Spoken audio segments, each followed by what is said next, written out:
Sa aklat po ng unang Samuel, Kapitulo 25, talata po ay 1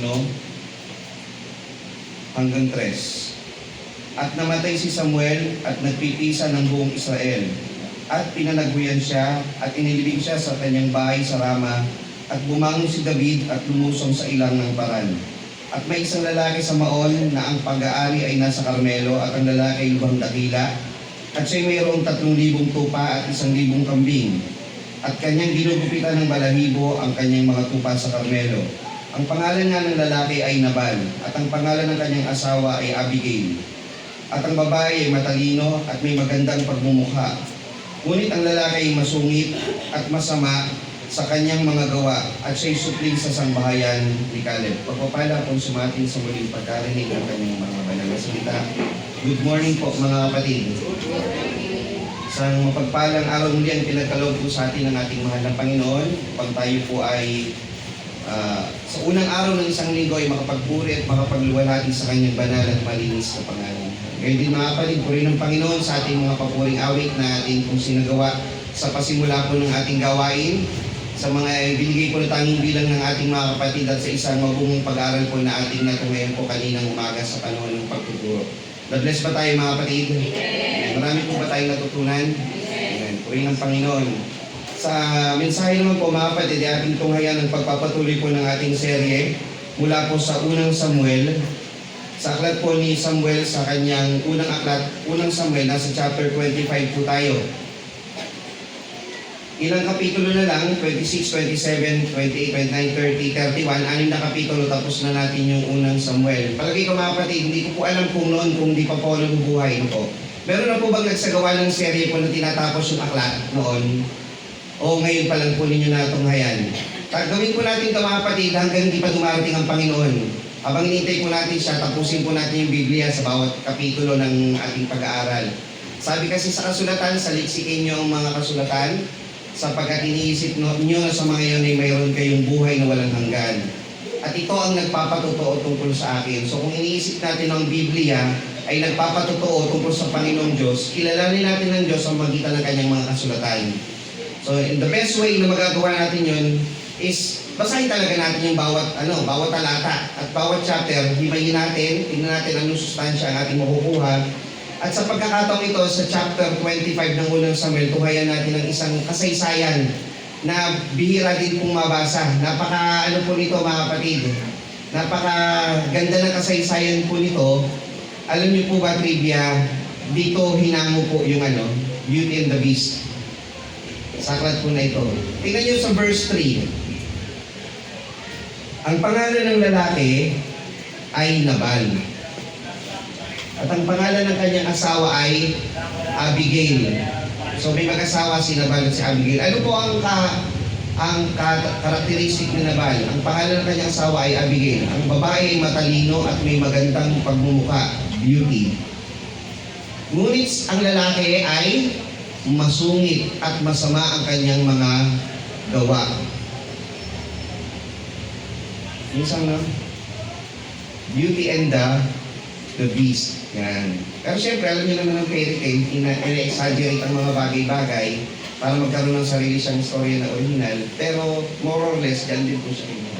Ang pamagat po natin mga kapatid, Lessons of Faith on 1 Samuel chapter 25.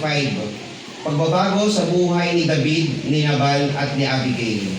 Meron po tayong 3 tauhan dito na pag-aaralan. At sa kanilang kasaysayan, si David kilala na po natin. Si Nabal at si Abigail na mag-asawa ang nakasalamuhan naman po dito ni David. Sa unang talata, sabi, namatay si Samuel at nagpisan ang buong Israel at pinanaghuyan siya at nililibing siya sa kanyang bahay sa Rama. Ito na po yung end of era na tinatawag. Si Samuel ang natitira sa lahat po ng mga hukom. Alam niya, aklat ng hukom, nandun sila Jepte, Gideon, Samson. Ang pinakahuling hukom po ay si Samuel. Si Samuel po ay kakaiba sa kanyang katatayuan dahil siya lang ang nag-iisang hukom na propeta na saserdote. Natatandaan niyo po? At kung siya ay namatay, wala na pong tinitingnan spiritual leader ang bansang Israel. Siya na po kasi yung pinaka nila Kumbaga, pagka may problema, ang takbuhan mo, si Samuel. Nung nagka-problema si Saul, takbo kay Samuel. Nung nagka-problema si David, tungkol kay Saul, takbo si David kay Samuel. Yung mga tao, pag may problema, takbo kay Samuel. Nung namatay si Samuel, wala na po ang kagaya niya na lumitaw. This is the end of an era. Ano po ibig sabihin nito? Humihina po ang bansang Israel dahil wala silang tinitignang pangunahing kanilang spiritual leader. Parang sa isang bansa, pagka nagkaroon ng kudita at nawalan ng Pangulo, gulo po yan, mga kapatid. Kahit anong bansa yan, pagka nawalan ng kaguluhan yan. At sabi po dito, at bumangon si David at lumusong sa ilang ng paran. So ang Panginoon, the Lord never panics. Pagka ang Panginoon ay nakakita ng may namatay na kanyang lingkod, may ibinabangon siya lagi, nakapalit. Nga lang, si David, hindi pa po siya hari sa panahon na ito. Ang hari pa rin ay si Saul dahil buhay pa si Saul. Bagaman si David ay pinahiran ng langis para maging susunod na hari, itinalaga na siya na maging hari, pero si Saul pa rin ang reigning, sabihin, namumuno bilang hari sa Israel. Nung tumakas na si David, nung sila'y naghiwalay na ni Saul doon sa chapter 24, namatay si Samuel, pumunta na ngayon si David, lumusong sa ilang ng paran. Doon sa kanyang paglusong, meron siyang natagpo ang isang lugar, yung Carmelo. By the way, yung Carmelo po dito, hindi ito yung bundok ng Carmelo kung saan nagtalo po yung propeta si Elias at yung mga propeta ni Baal. Hindi po ito yun, ibang bundok ng Carmelo yun. Ito, bayan ng Carmelo. Meron doon isang lalaki na ang pangalan ay si Nabal. Siya po yung, kumbaga sa panahon natin ngayon, ang katumbas nito sa Pilipinas, si magitan tayo pangalan, Bilyar, ganyan. Ganun siya kayaman. Pag sinabi mong, anong mga lugar yun sa Cavite? Anong mga subdivision yun? Camellia, ayan. Pag sinabing Bilyar City, sino may-ari niyan? Ganon. Dito, sa bayan ng Carmelo, pag sinabi Carmelo, itong lugar na to, si Nabal ang may-ari niyan. Siya yung pinakamayaman sa lugar na yan. Pag naghanda yan si Nabal, talagang lahat mapapakain yan. Ganun siya kayaman. May isang lalaki na lubhang dakila at siya'y mayroong 3,000 tupa at 1,000 kambing. Ganun siya kayaman, mga kapatid. Kanyang ginugupitan ng balahibo ang kanyang mga tupa sa Carmelo. Ibig sabihin po nitong ginugupitan ang mga tupa, sheep shearing. Isa po itong festival na hindi po ayon sa batas ng Israel, pero ayon sa kanilang kultura. Sa batas ng Israel, ayon kay Moises, wala pong sinabi na kailangan may sheep shearing. Pero sa batas ni Moises, ang sabi, sa mangunang bunga ng iyong ani. Yung pagtatanggal ng balahibo ng tupa, naging festival na yun kasi magtatanggal ka ba ng balahibo kung isa lang, siyempre lahat yun ng mga tama na yung balahibo. Kikita ka doon bilang isang mayamang tao. Ginagawa yung festival at pag kumita ka, yung kinikita mo, you share to the people. Kultura po yun. Lahat ng nasa bayan mo, pinakakain mo, naghanda ka nagpapakatay ka ng hayop, tinapay, naghahain ka, nagbibake ka ng kung ano-ano pagkain. Hinahainan mo lahat. So isang malaking, po ito, okasyon sa sinaunang Israel. Ang pangalan ng lalaki ay Nabal at ang pangalan ng kanyang asawa ay si Abigail. Si Abigail po matalino at may magandang pagmumukha. Minsan nagtataka rin po yung mga tao eh. Minsan, ang ganda nun. Tapos yung asawa niya, paano niya nagustuhan yun? May mga ganun ba? Tama. Hindi po ito dahil sa pera. Matalino to si Abigail eh. Kung matalino to, pangit ang ugali o masungit to si Nabal, hindi niya magugustuhan to eh. Pero malamang, ayon sa kasaysayan, kung titignan nyo, naging asawa niya to, malamang, dahil sa sila ay,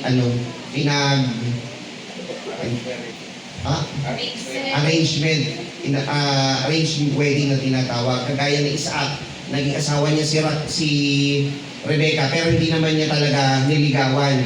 Arranged wedding. So itong si Abigail, hindi man tukoy na sigurado, pero malamang arranged wedding to. Naging sila mag-asawa. Narinig nga ni David sa ilang na ginugupitan ni Nabal ng balahibo ang kanyang tupa. So narinig David, isang malaking okasyon ito. Verse 4. Pakisundan po mga kapatid ha. At nagsugo si David ng 10 bataan at sinabi kay David sa mga bataan, umahon kayo sa Carmelo at kayo pumaron kay Nabal at batiin niyo siya sa aking pangalan. Ganito ang sasabihin niyo sa kanya na nabubuhay na maginhawa. Kapayapaan nawa ang sumainyo, kapayapaan nawa ang sumainyo sangbahayan, at kapayapaan nawa ang sumainyo lahat na tinatangkilik. 3 beses na kapayapaan. So, 10 tauhan. Pag punta nyo kay Nabal, ganito sasabihin nyo shalom, shalom, shalom. Kapayapaan, shalom. Magandang pagbati po yun. At ngayon, aking narinig na ikaw ay nagpapagupit ng balahibo ng tupa at ang iyong mga pastor nga ay nasa amin. At hindi namin inano sila o nagkulang man ng anumang bagay sa kanilang buong panahon ng kanilang itinaroon sa Carmelo. Ganito po mga kapatid, yung 10 pagdating kay Nabal. Bibilisan natin konti kasi mahaba po ito eh. Pagpunta mo kay Nabal, ganito sasabihin mo. Greetings muna. Naway maging maginhawa ang inyong sambahayan. Kapayapaan, kapayapaan, kapayapaan. Alam mo ba Nabal, na kami na mga bataan ni David, binantayan namin ang iyong mga tupa at ang iyong mga kambing, ang iyong mga nasasakupan. Pinrotektahan namin sila laban sa mga mananakop. Walang nangyari sa kanila. Kusang loob namin yung ginawa sa iyong mga nasasakupan. Ito lang ang... Hindi siya humihingi ng kapalit. Kasi si David, tinignan niya, may okasyon ang Israel. Ang okasyon nila is yung sheep shearing. Ito'y panahon na nagbibigay ang mga tao na mayayaman sa mga sa nasasakupan niya. Kahit mga dayuhan, binibigyan. Panahon ito ng pagbibigay eh. Tanungin mo yung mga bataan at kanila sasaysayin sa iyo, kaya makasumpong nawa ng biyaya ang sa iyong mga mata ang mga bataan sapagkat kami naparito sa mabuting araw. Isinasamo ko sa iyo na ibigay mo ang anumang masumpungan mo ng iyong kamay sa iyong lingkod at sa iyong anak na kay David. Kung anong mabuti sa paliw na maibibigay sa amin, sa akin, sa mga bataan, sa kay David, maaari, ibigay mo kung ano man. Walang presyo. Dahil festival naman ito eh. Kumbaga, sheep shearing ito eh. Ano sagot ni Nabal? Verse 9. At nang dumating ang mga bataan ni David, ay kanilang sinalita kay Nabal ang ayon sa lahat ng mga salitang yaon sa pangalan ni David at nagsitahimik. At sinagot ni Nabal ang mga lingkod ni David at nagsabi, sino si David? At sino ang anak ni Isai? Maraming mga bataan ngayon sa araw na ito na nagsisilaya sa bawat isa sa kanilang Panginoon. Sabi ni Nabal, who you? Ganun. Sino si David? Sino yung anak ni Jesse? Jesse is Isai. Sino yung anak ni Isai? Maraming mga alipin dyan, tumatara sa Panginoon nila, baka kayo yun. Gusto nyo lang ng makaabswelto sa araw na ito ng pagkain. For short, hindi tinanggap ni Nabal yung mga greetings, paggalang na ginawa at proteksyon na ginawa ni David at ng kanyang mga bataan sa pag-aari o property ni Nabal. Sa gayoy, ang mga bataan ni David ay pumihit sa kanilang lakad at nagsibalik at naparoon at isinaysay sa kanya ayon sa lahat ng salitang ito. At sinabi ni David sa kanyang mga lalaki, ibigis ng bawat isa sa inyo ang kanyang tabak. Verse 13. At si David ay nagbigis din ng kanyang tabak at ang umahon na sumunod kay David ay may 400 lalaki at naiwan ang 200 sa daladalahan. So yung 400 na kabataan ni David sumama sa kanya. Kunin niya yung tabak. Talagang inano nila yung tabak nila, no? Si David kumuha rin. Babalikan natin si Nabal.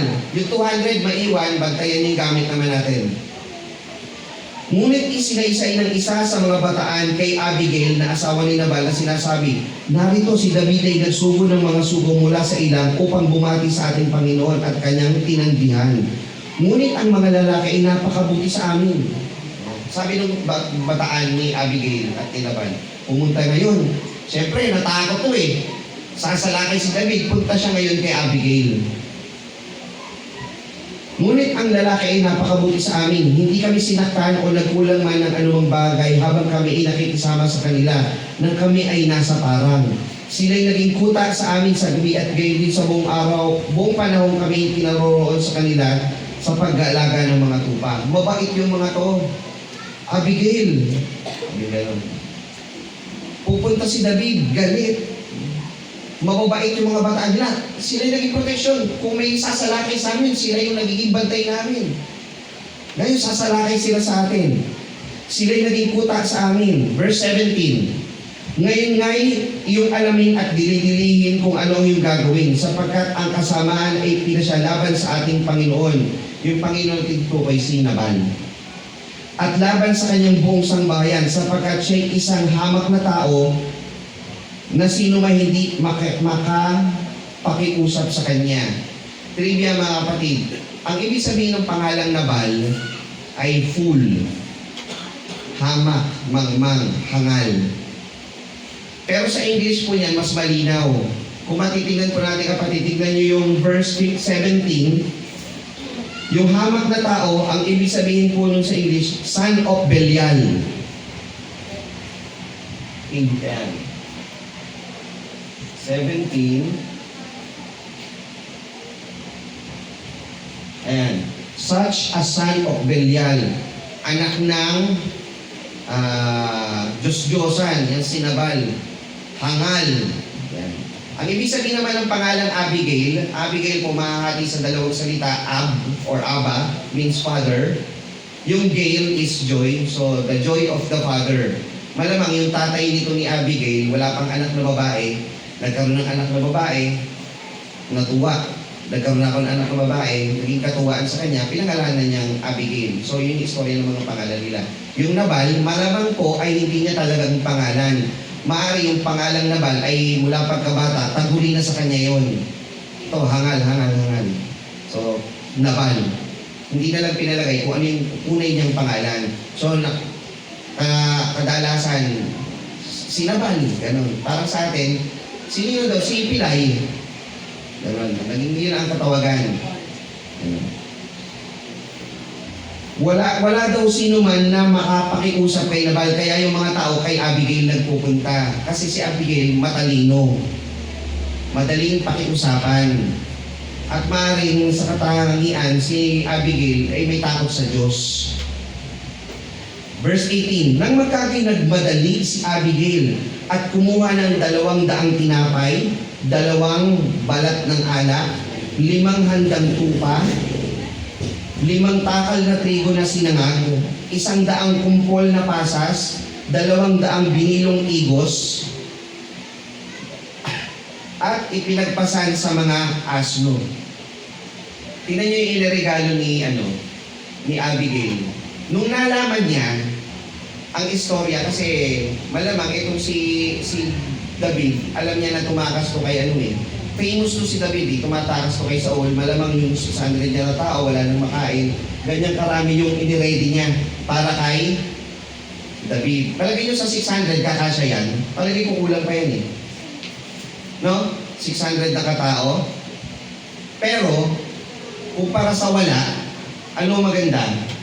Yung meron ibinigay si Abigail o wala?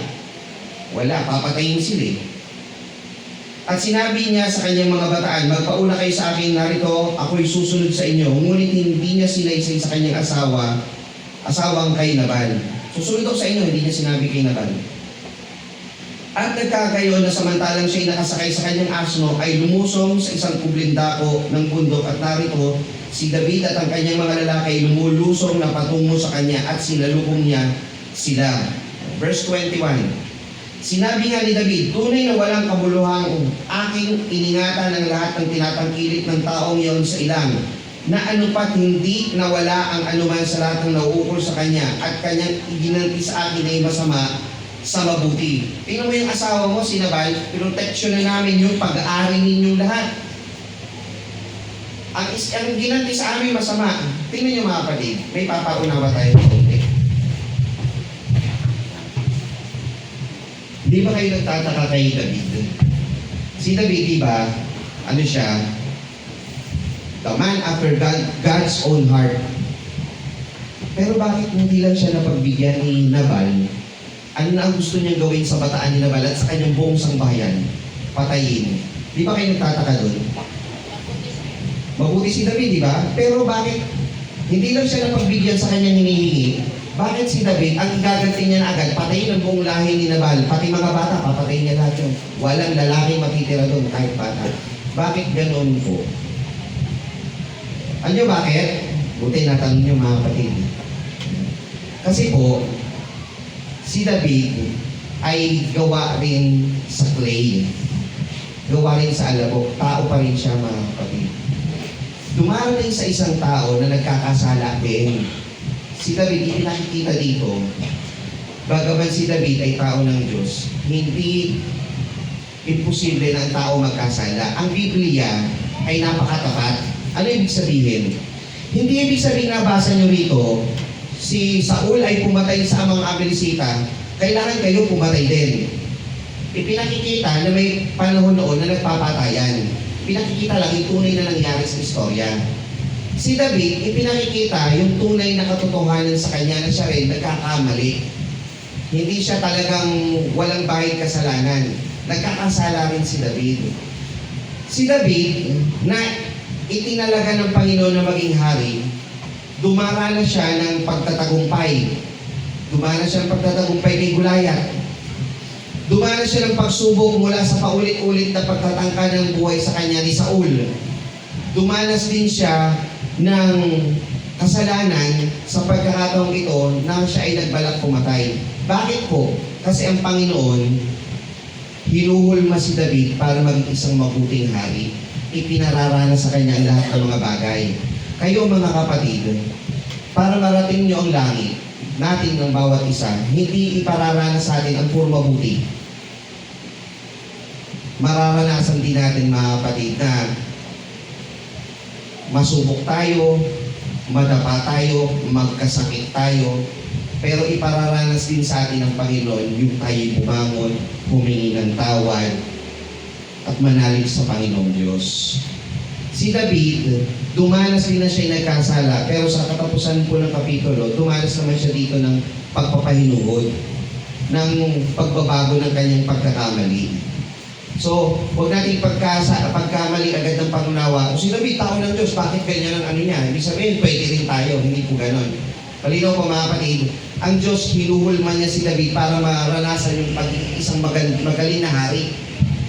Para maging isang mabuti kang leader, maganda yung dinadanas mo yung bawat step eh. Hindi yung pagdating ng panahon, hari ka kaagad, hindi mo man lang pinagdaanan yung mga bagay-bagay na alam mo yung parang isang politiko. Maganda yung nagsimula ka bilang manggagawa eh. Diba? Pag naranasan mo maging manggagawa, na-promote ka ng na-promote, o isang sundalo, general, nasimulan mo munang maging pulis, naging sundalo, o tumaas ng rango bago maging general. Para alam mo yung nangyayari sa baba. Makakapagpatupad ka ng mga alituntunin sa mga nasa ilalim sa iyo kasi alam mo yung nandun eh. Alam mo yung nararanasan nun eh. Para yung mga mayor, pag mayor nagpupunta sa mga iski-iskinita, tinitignan yung bawat mga mamamayan, alam mo yung nangyayari doon, alam mo paano yung susolusyonan. Pero pag ang isang mayor mo o isang leader mo, hindi niya alam yung mga maliliit na bagay, paano niya gagawa ng paraan.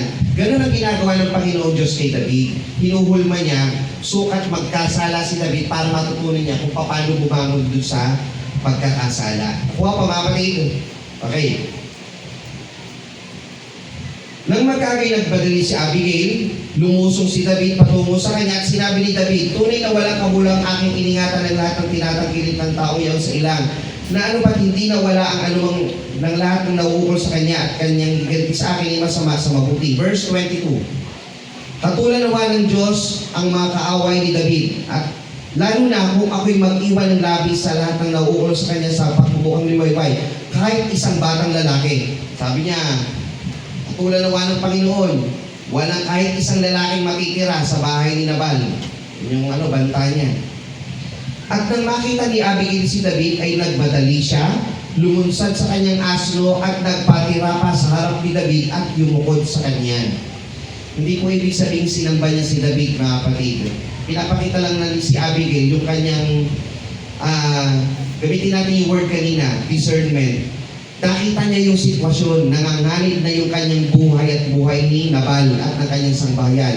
The only way para mahupa ang galit ni David is yung kuran niya, magpatira pa siya, mamatay na lang din naman ako eh. E di magpakababa na ako dito sa harap ni David. At siya'y nagpatira pa sa kanyang mga paa at nagsabi, mapa sa akin, Panginoon ko, mapa sa akin ang kasamaan. Sabi niya, Hari David, o Panginoon ko, my Lord. Ganun siya agad kay David, nagsusumama siya. Ako na lang ang patayin mo, wag nang sila. Isinasamo ko sa iyo at na iyong pagsalitain ang iyong lingkod sa iyong pakinig at iyong digi ng salita ng iyong lingkod. Isinasamo ko sa iyo ng aking Panginoon ay huwag makitungo sa lalaking ito na hamak. Ayan. Sa makatwid bagay si Nabal, sapagkat kung ano ang kanyang pangalan ay ganun siya. Ano yung sabihin ng Nabal? Hamak o hangal. Ganun siya. Verse 25. Nabal ang kanyang pangalan at ang kamangmangan ay sumasa kanya. Ngunit akong iyong lingkod ay hindi nakakita ng mga bataan sa aking Panginoon na iyong sinugo. Nung nagsugo ka ng 10, wala ako doon. Siguro kung nandun ako, nakapagbigay tayo, pero wala ako nun eh. Ngayon nga, Panginoon ko, buhay ang Panginoon at buhay ang iyong kaluluwa. Yamang ikaw ay pinigil ng Panginoon sa pagbububo ng dugo at sa paghihiganti mo sa iyong mga sariling kamay, kaya ang iyong mga kamay. Kaya nga, ang iyong mga kaaway at iyong mga umusig ng kasamaan sa aking Panginoon ay maging gaya ni Nabal. At ngayon, itong kaloob na dinala ng iyong lingkod sa aking Panginoon ay mabigay sa mga bata na sumusunod sa aking Panginoon. Sinasamo ko sa iyo na iyong ipatawad ang pagsanggalang ng iyong lingkod sapagkat tunay na aking gagawin, naggagawin ng Panginoon ang aking Panginoon ng isang sangbahayan at iwasay. So, the Lord will do to you ng Panginoon sa aking Panginoon, ng Panginoong Diyos sa iyo, David. Ang isang sangbahayan at iwasay sapagkat ibinabaka ng aking Panginoon ang mga pagbabaka ng Panginoon. Sapagkat ginagawa mo, David, ang pakikipaglaban ng kanyang Diyos. Panginoon ng Panginoon, ganun si Abigail magsalita. At ang kasamaan ay hindi masupungan sa iyo sa lahat ng iyong mga araw. Ganito mga kapatid. David, huwag nawang mangyari na madungisan ng iyong kamay dahil sa maling gawain na dahil sa kahangalan ni Nabal, madungisan mo yung kamay sa walang kabuluhang bagay. Tama ba? Kung na po yung istorya, pinipigilan ni Abigail na magkasala si David. David, huwag kang papatayin, huwag mong patayin, walang kabuluhan yun. Hangal yung asawa ko, hindi niya alam yung kanyang ginagawa. Kung may gagawin ka masama, sa akin na lang. Ang pagbabaka mo sa Panginoon, hindi dahil dapat sa mga ganitong mga hangal na tao. At bagaman bumangon ng isang lalaki upang habulin ka at usigin ng iyong kaluluwa, gayon may ang kaluluwa ng aking Panginoon ay matatali sa talian ng buhay na kasama ng Panginoon at ang kaluluwa ng iyong kaaway. Tingnan yung maigit 29. Ay pinahihilagpusin niya na parang mula sa gitna ng isang panghilagpos. David, naalala mo ba kung paano ka nanalo kay Goliath sa magitan ng panghilagpos? Ang Diyos ang tumalo kay Goliath, hindi ikaw. Ang Diyos din ang gagawa ng paraan kay Nabal, huwag na ikaw. Parang diniplomasya niya ngayon si David. Kasi si David, paano siya nanalo? Anong armas ang ginamit niya kay Goliath? Panghilagpos. So kung paano nanalo ka kay Goliath, ganun din gagawin ng Panginoon. Panghilagpos din niya ang gagamitin niya sa iyong mga kaaway. At nangyari pagka nagawa ng Panginoon sa aking Panginoon ang ayon sa lahat ng mabuti sa kanyang salita tungkol sa iyo at kanyang maihilal ka na prinsipe ng Israel na ito'y hindi magiging kalumbayan sa iyo o kutugman sa loob ng aking Panginoon. Maging ikaw ay magbubulong dugo sa walang kabuluhan. Ganito, David, ako si Abigail kunwari, David, pag ikaw ay naging hari, dadating ang panahon, wala kang guilt sa iyong puso na pumatay ka ng walang kabuluhan. Hindi ka nagbubo ng dugo. Dadating ang panahon, pag naging hari ka, sasabihin mo sa iyong sarili, salamat Abigail, tinulungan mo ako na hindi ako nakagawa ng kasamaan sa walang kabuluhan. Ginagano ni Abigail. Ang ganda manalita ni, ni Abigail. Ha? Nire-reverse niya si David. Kung paano ka nanalo noon, ganun kayo pananalo ng Panginoon. Magtiwala ka kay Lord. At pag naging hari ka na, wala kang guilt sa iyong puso, David, tandaan mo. Sasabihin mo, salamat Abigail. At hindi ako nakagawa ng masama sa walang kabuluhan. 31. Alalahanin mo ang iyong lingkod. Yan, sabi doon sa huling talata ng 31, pagtapos sa pinaliwanag kanina, alalahanin mo ang iyong lingkod. Maaalala mo, salamat Abigail. At sinabi ni David kay Abigail, purihin nawa ang Panginoon, ang Diyos ng Israel na nagsugo sa iyo sa araw na ito upang salubungin ako. Diba? Nakita niyo mga kapatid, bagaman ang puso ni David nagkasala na gustong pumatay agad, samantalang hindi lang siya napagbigyan, tinanggap niya nagkamali siya. Thank you, Lord. Tingnan niyo yung verse 33. Purihin nawa ang iyong kabaitan at pagpalain ka na pumigil sa akin sa araw na ito sa pagbububo ng dugo at sa paghiganti sa aking sariling kamay. 34. Sapagkat tunay, buhay ang Panginoong Diyos ng Israel na siyang pumigil sa akin sa pagsakit sa iyo. Yan. Tinatanggap ni David, hindi talaga si Abigail yung pumigil sa kanya. Sino pumigil sa kanya? Ang Diyos. Si Abigail lang yung ginamit ng Diyos para pigilan siya na huwag magbubo ng dugo. Maganda ba yung katangian ni David? Kayo mga kapatid, pag may nangyari sa inyong buhay, iniisip niyo ba yung kapwa niyo may gawa nun sa inyo o Diyos yung may gawa nun sa inyo? Providence ng Panginoon yun eh. Sa gayo'y tinanggap, kung di ka nagmadali at pumaritong sumalubong sa akin, tunay na walang malalabi kay Nabal sa pagbubukang liwayway kahit isang batang lalaki. Sa gayo'y tinanggap ni David sa kanyang kamay at dinala niya sa kanya. At sinabi niya sa kanya, umahon kang payapa, umuwi ka sa iyong bahay, tingnan mo ang aking tiniligan yung tinig, ang tinanggap ang iyong pagkatao. Tinanggap niya yung hain na ibinigay ni Abigail. Tinatanggap ko yung pagkatao, salamat, umuwi ka na sa iyong bahay, umuwi na rin kami. Yan. Part ways. 36. Nang paraon si Abigail kinabal. Isama rin na po natin itong 36. Si Abigail umuwi sa kanyang bahay, nakita niya si Nabal ngayon, i-stable nyo na lang yan. Nakita niya si Nabal, nagsagawa ng feast, nagkakasiya sila. Umiinom, kumakain, nagiinuman sila doon. Sabi ni Abigail, hindi muna niya sasabihin kay Nabal yung nangyari. Si Nabal, walang kaalam-alam, mamamatay na pala siya. Palagay nyo, kung si Abigail hindi nagpunta doon kay David, ano mangyari sa kay na ano? Sa buong gabi, bago magbukang liwayway na, wala daw matitira eh. Hindi muna niya sinabi kay Nabal, ang pinalipas muna niya, nagkakasiya eh. Katapos kinaumagahan, at nangyari kinaumagahan sa 37, nang mapawi na ang alak kay Nabal, kasi si Nabal lango na lasing. Huwag mong kausapin lasing, hindi ganyan maintindihan. So, si Abigail pumunta na kay Nabal. Sinabi niya ngayon, alam mo ba, hindi mo alam, syempre, na munti ka nang mamatay kagabi, pati lahat ng sambahayan natin, kasama ako. Kung di ko pa pinuntahan si David, patay na tayong lahat dito. Buti, pumunta ako sa kanya at nagbigay ako ng alay. Alam niyo nangyari kay Nabal? Sa 37, nagkasakit siya sa puso at siya'y naging parang isang bato. Ano ibig sabihin nun? Stroke o na-coma. Parang gano'n nangyari sa kanya. Hindi pa siya namatay. Sa 38, at nangyari pagkaraan ng 10 araw at sinakta ng Panginoon si Nabal, ano pa siya'y namatay. After 10 days, namatay na si Nabal. So, hindi namatay si Nabal sa kamay ni David. Namatay siya sa kamay ng Panginoon. So, huwag kayong gaganti. The Lord will do that. No? Hintayin nyo lang. Nang mabalitaan ni David na si Nabal ay namatay, kanya sinabi sa kanyang mga bataan, purihin ng Panginoon. Ganun. Siya nang gumawa ng ganti para sa akin at para sa bawat isa sa atin. Alam niyo mga kapatid, siguro si David, kaya ganun yung reaksyon na gustong pumatay agad. Palagi ko dahil malungkot nung namatay si Samuel eh. Minsan ganun daw pag ang tao malungkot, pag kami dumating na nag-trigger, hindi na naisip yung gagawin eh.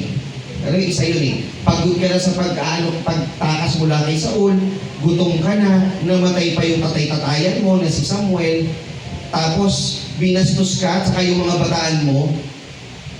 Parang siguro napikon na to si napuno na si David. Buti, nahimasmasan siya nung pinuntahan siya ng isang magandang pagpapayo ni Abigail. Sabi nga dun sa Kawikaan, ang malumanay na sagot ay nakapapawi ng puot.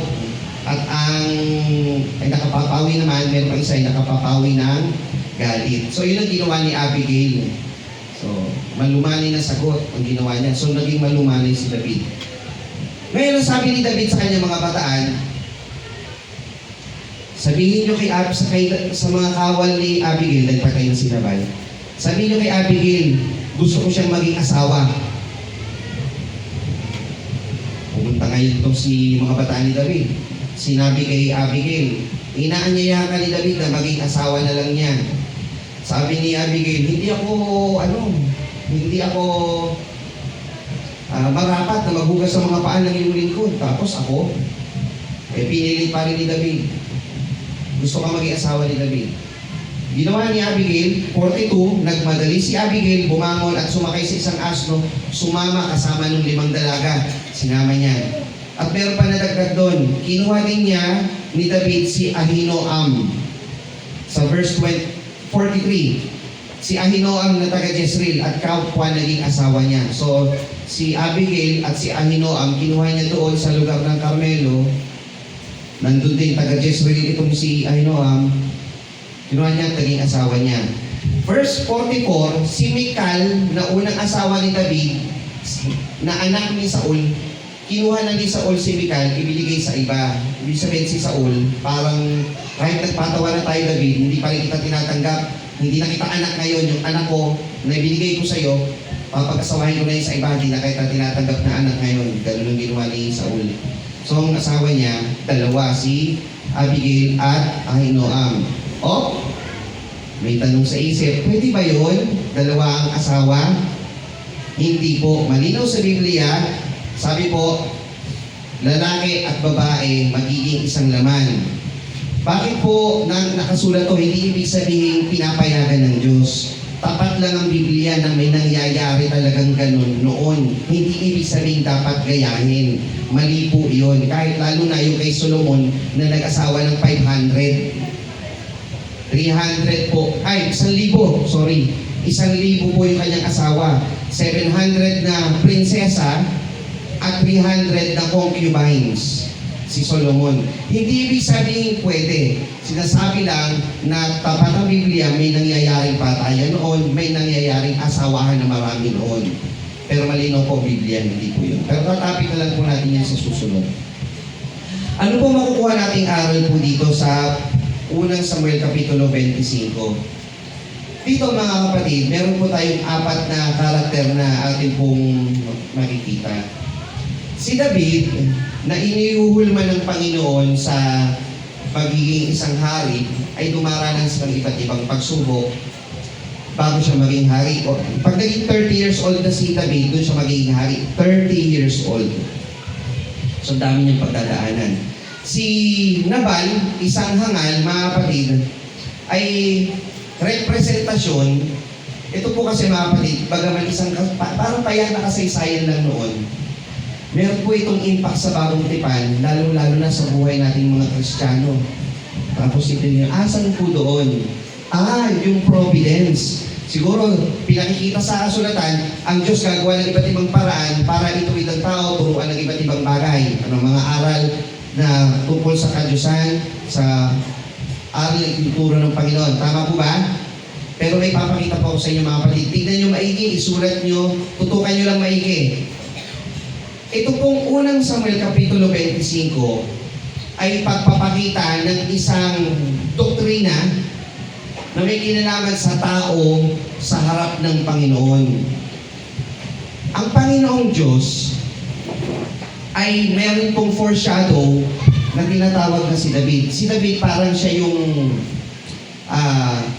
anino ng Panginoon sa lumang tipan. Yung mga ginagawa ni David, yung ilan po doon, represent sa Panginoon. Pero, yung mga karakter dito, meron din nire-represent sa bagong tipan. Si Nabal, ito po yung representasyon ng sanglibutan. Ang Diyos, ay gumagawa ng mabuti sa lahat ng mga tao. Tama po ba? Pinakakain niya mabuti at ang masama. Ang mga tao, binibigay niya ng mga biyaya at pagpala. Lahat ng mga bagay binibigay sa bawat isa sa atin. Ngunit ang Panginoon, nung siya ay pumarito sa sanglibutan, tinanggap ba siya ng kanyang sariling kanya? Si Nabal, na binigyan ng proteksyon ni David, inalagaan ng kanyang property, kabuhayan, pamilya, lahat ng tinatangkilik, pinuntahan ngayon ni David. Tinanggap ba siya ni Nabal? Hindi. Anong sinagot sa kanya ni Nabal? Sino tong si David? Sino tong anak ni Isay? Tingnan niyo doon sa ikalawang Pedro, kapitulo 3, talatang 3 at 4. Tingnan niyo yung kaparehong talata na ito. Kalawang Pedro, 3 at 4. Na maalaman mo na ito na ang mga nasa mga huling araw ay magsisiparito ang mga manunuya, mga scoffers, na may pagtuya, na nagsisilaan ayon sa kanilang masasamang pita, na nagsisipagsabi, saan naroon ang pangako ng kanyang pagparito, sapagkat buhat ng araw ng atulog ang mga magulang, ay nananatili ang lahat ng mga bagay na gaya ng kalagayan nila mula ng pasimulan ang paglalang. Sabi niya, malapit na ang pagparito ng Panginoon. Namatay na yung mga magulang natin, wala pa. Di ba ganun yung tinutuyan ng sanglibutan? Sino yung Jesus na sinasabi niyo? Walang ganon. Ganon ang sanglibutan. Hindi nila kinikilala ang Panginoong Jesucristo. Bagaman ang Panginoong Jesucristo ay gumawa ng mabuti sa bawat tao. Amen? Tingnan nyo. Juan 1:11. Ano ang nangyari na ginawa ng Panginoon? At ano ang iginanti ng sanglibutan sa Kanya?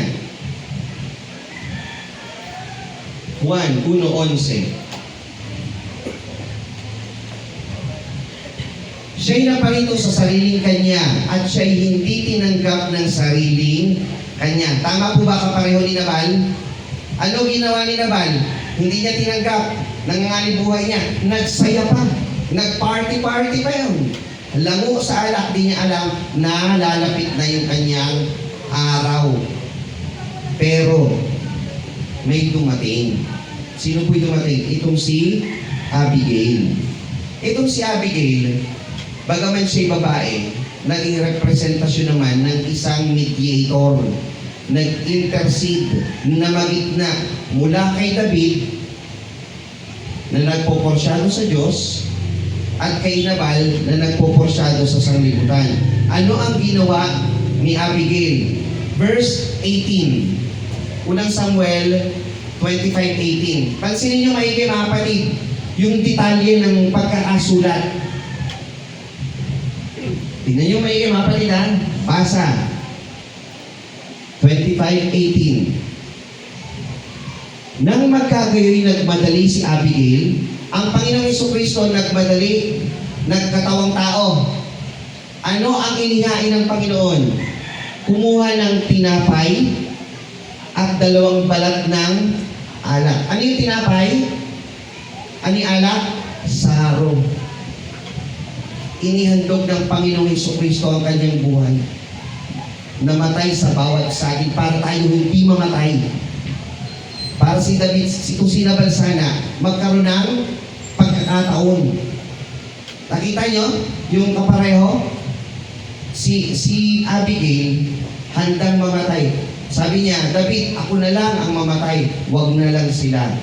Parang ginagawa ng Panginoong Jesucristo, namatay na lang siya sa krus, basta tayo mabuhay. Ano ang inihain niya? Inihain ng Panginoong Jesucristo ang kanyang katawan. Dito, inihain niya tinapay, alak, yung saro. Hindi po nagkataon yan. Providensya ng Panginoon yan. Yung Spirit of the Lord ang nagsulat po yan. Pero kung minsan di napapansin yung mga talata, di ba? Pero ano laki ng nilalaman yan. Si Abigail, naging representasyon ng pagiging mediator ng Panginoong Jesucristo sa mga taong mamamatay, at sa galit ng Panginoon, si David naman pinakikita yung gagawin sana ni David na pagpatay kay Nabal, Isa namang representasyon ng galit ng Panginoon sa mga hindi susunod sa Kanya. Dadating panahon na ang lahat ng mga tao hindi sasampalataya sa Panginoon. Anong gagawin? Susunugin, papatayin lahat po yan sa impyerno. Ang galit ng Panginoon ang sasalubong sa kanila. Pero yung galit ng Panginoon na dapat sasalubong sa atin, di ba, ang kabayaran ng kasalanan ay kamatayan. Namatay ba tayo mga kapatid? Hindi. Tinubos tayo ng Panginoon. Pangalawa, si Abigail, sa verse 24 hanggang 31, nagsagawa siya ng isang napakagandang speech sa harap ni David. Si Abigail ay may tatlong katangian sa kasaysayan na ito. Siya po ay naging Christ-like o Christ figure. Naging halimbawa siya ng parang ang Panginoon Jesucristo. Si Abigail din ay naging preacher-like o preacher figure. Kung hindi siya nagpahayag ng mga salita kay David para hindi humupa ang galit niya, palagay nyo, maliligtas ba ang buhay nitong mga tao sa likod niya, sa sambahayan ni Nabal? Siyempre hindi. Kayo mga kapatid, ang galing ng Panginoon, ginamit ka rito babae. Kayo, huwag mong isipin ang preaching ay sa lalaki lang. Baka may mga kamag-anak kayo, may mga kaibigan kayo na nangangailangan ng preaching nyo, ng pag-share ng salita ng Diyos para sila hindi mapasama dun sa pagpatay na gagawa ng Panginoon sa mga makasalanan. Mapigilan ng Panginoon dun. Para sila makalakip sa ikinamatay ng Panginoong Jesucristo. Di ba ganun yung nangyari? Mamamatay na to eh. Nag-preach, nagsalita, nag-speech si Abigail, napigilan yung pagpatay. Baka iniintay lang kayo ng kamag-anak ninyo kasama nyo sa bahay para sila makalakip po. Pero ito yung maganda rito mga kapatid sa 25 verse 39. Si Abigail, sa pangatlong katangian niya, si Abigail ay naging church-like. Church figure.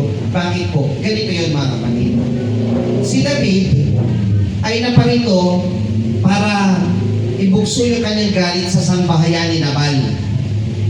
Si Abigail, na asawa ni Nabal, asawa ng sanglibutan, namatay ngayon itong si Nabal, naging malaya si Abigail. Ano ang sabi ni David? Gusto kang mapang-asawa? Sabi ni David kay Abigail, gusto mapang-asawa siya. May papabasa ako sa inyo mga kapatid. Pakisubaybayan kapatid. Ito po, Oseas 2:19. Ang bayan ng Diyos, ang Israel, may katangian na itinuturo ang Biblia o katawagan na ginamit ng Panginoong Diyos para isalarawan ng Israel. Tingnan niyo po. 2:19. At ako'y magiging asawa mo magpakailanman. Oo, magiging asawa mo ako sa katuwiran at sa katulan at sa kagandahang loob at sa mga kawaan. Sabi ng Panginoong Diyos sa Israel, magiging asawa kita, Israel. Tingnan mo yung verse 23.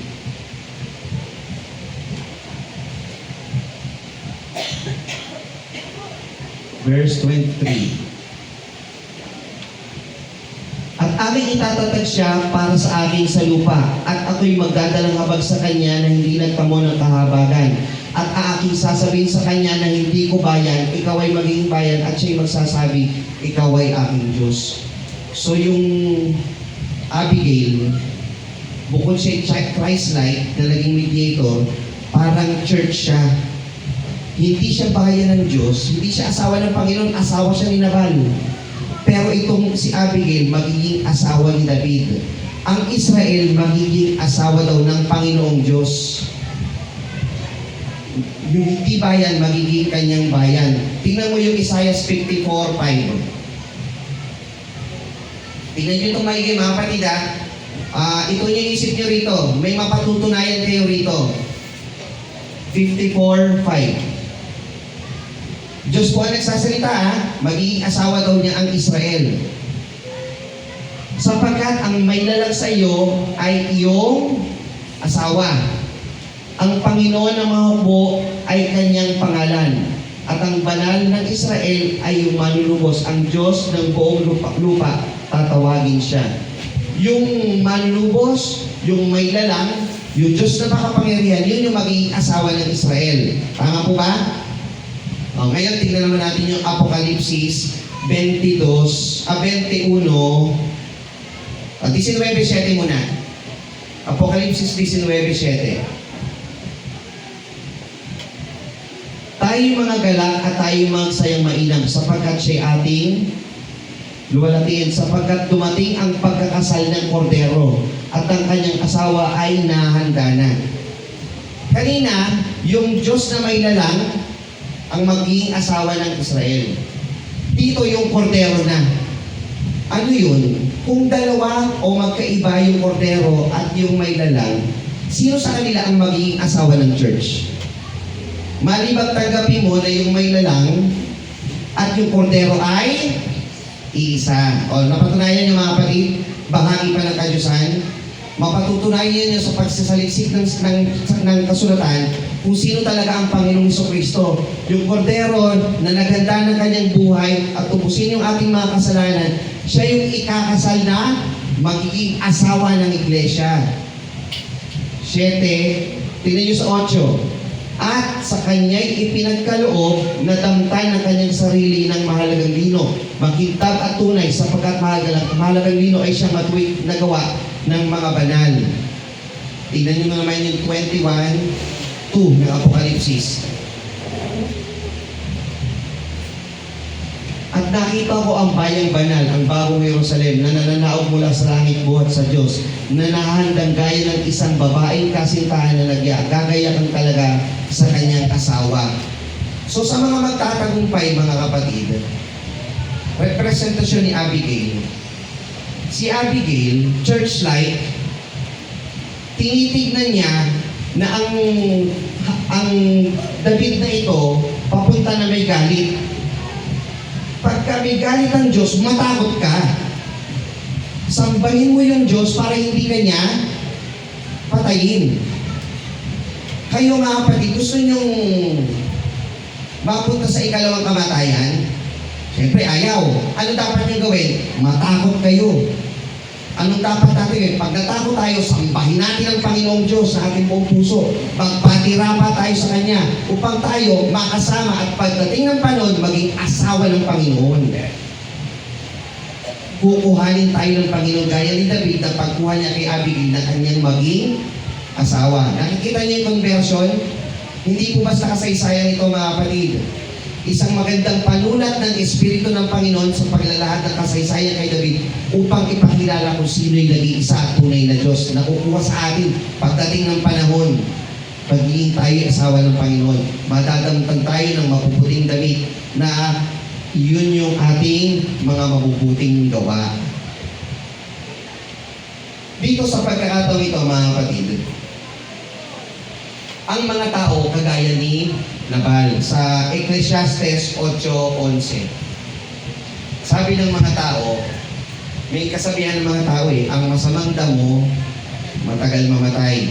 Babaliin po ng Biblia yan. Ang sabi, 8:11. Sapagkat ang hatol laban sa masamang gawa ay hindi sinasagawa agad.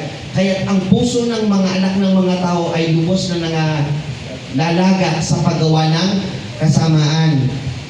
Balikan natin yung pagsambatayan kanina, Hebreo 5:14. Nangalalaga sa paggawa ng kasamaan ng mga tao. Ngayon, idugtong natin sa ating pag-aaral kanina. 5:14 po ng Hebreo. Ngunit, ang pagkain matigas ay sa mga may gulang, sa makatwid ay doon sa pamamagitan ng namimihasa ay nangasanay sa kanilang mga pakiramdam. Ano ibig sabihin ng nangasanay sa kanilang pakiramdam? Pakiramdam nila, normal na lang itong kasamaang ginagawa na hindi na masama sa kanila yun. Pag ginagawa na nila paulit-ulit, yung kasamaan nila, nagiging normal sa kanila, nangasanay na sa kanilang pakiramdam yung paggawa ng kasamaan. Kaya pakiramdam ng taong masama, tumatagal ang kanilang buhay. Pero sabi ng Panginoon, ang hatol sa masama, hindi sinasagawa kagad kasi darating ang panahon na sila mapupunta lahat sa impyerno. Kaya pakiramdam ng mga tao, okay lang itong kanilang ginagawa. Pero pag ikaw ay natatakot sa Panginoon, sabi po dito, makikilala mo ang mabuti sa masama. Alam mo yun. Alam mo yun. Hindi ka hindi ka makatatanggi sa karunungan ng Panginoon pag alam mo masama. Wala namang nakatingin eh. Wala namang si kapatid na ganito eh. Wala namang magsusumpong eh. Huwag kang maging gaya ni Nabal. Si Nabal, hindi man niya alam, pero may nakatutok ng kasamaan na darating sa kanya. Pinatay siya ng Panginoon. Pagdating ng panahon sa manggagawa ng masama, ay may kahatulan ng Panginoon. Pero sa nagpatirapa at sumamba sa Panginoon, sa Juan 4:24, sabi po dito, sapagkat dumarating ang oras at ngayon nga,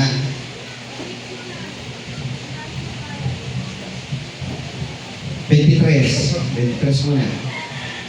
At ngayon nga, nasasambahin ng mga tunay na mananamba ang Ama sa Espiritu at katotohanan sapagkat hinahanap ng Ama ang mga gayon na maging mananamba sa Kanya. Ang Diyos sa Espiritu at ang sa Kanya nagsasamba ay kinakailangang magsisamba sa Espiritu at sa katotohanan. Na nag-discern ni Abigail ang magiging masama at magiging mabuti. Ano ang mabuti? Pumunta ako kay David, tanggapin ko na lang kaysa mamatay.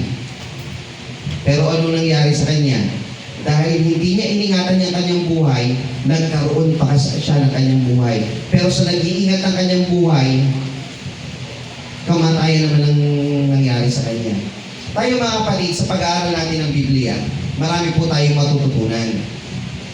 Ayon po sa ating tema, pagbabago sa buhay ni David, Nabal at ni Abigail. Si David, magbabago ang kanyang buhay mula sa kapitulo na ito.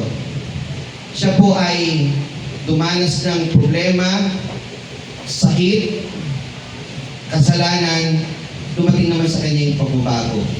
Si Nabal, dumating ang pagbabago sa kanyang buhay. Ano po? Nawala na yung buhay niya, namatay po siya. Si Abigail, nabago ang kanyang buhay nung nakita niya ang mabuti. Naparoon siya sa mabuti, naparoon siya kay David. Kayo mga kapatid, paano niyo babaguhin ang inyong buhay? Manatili tayo sa piling ng Panginoon. Kung ano itinuturo ng Panginoon, doon tayo.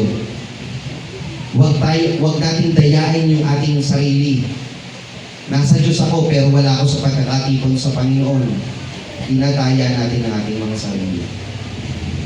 May tungkulin ako sa Panginoon. Nasa Diyos ako, pero hindi natin ginagawa. Mga kapatid, meron kayo tungkulin sa Panginoon. May tungkulin kayo sa inyong mga pamilya. May tungkulin kayo sa inyong mahal sa buhay. Ilapit natin sila sa Panginoon. Parang galit ng Panginoon, huwag pumunta sa kanila. At baka pagalitan ka rin ng Panginoon, siyasatin ng Panginoon ang kanilang dugo sa iyong kamay. Pero pag pinaalalahanan mo sila, at hindi pa rin sila sumunod kagaya ni Nabal, iniligtas mo ang iyong buhay. Naligtas ang buhay ni Abigail. Pero sila mamamatay. Amen? Pero pag di mo ginawa, sisiyasatin yun sa iyong kamay. Ngayon, balikan po natin ating pagsambatayan. 25. Namatay si Samuel at nagpipisan ang buong Israel at pinalaghuyan siya. Pinapakita po dito na ang buong Israel ay may tinitid ng tao na nagiging leader nila. At inilibing siya sa kanyang bahay sa Rama at bumangon si David. And David arose. Panginoon ay lalagay ng panibagong tao na ang Panginoon di nagpapanik. Pag may nawala, maglalagay siya. Ang Panginoon ay hindi nawawala ng plano sa bawat isa sa atin. Kung kay David, hindi siya nawala ng plano kung paano niya hinuhubog, ang bawat isa sa atin hinuhubog ng Panginoon. Kung dumating man sa iyo yung pagkakasala, huwag kang manatili dun sa pagkakasala. dumako ka dun sa pangaliwang stage ng buhay mo, dun sa pagbabago, pagtanggap ng kasalanan mo, at pananatili sa aral na tinanggap mo sa ating mahal na Panginoon. Muli, pagpapalang sumaatin sa muling pagkarinig ng kanyang mga banal na salita. Magandang umaga po sa inyo lahat. Purihin ang ating mahal na Panginoon, tayo po'y sama-samang tumindi, gawitin po natin ang tinapay.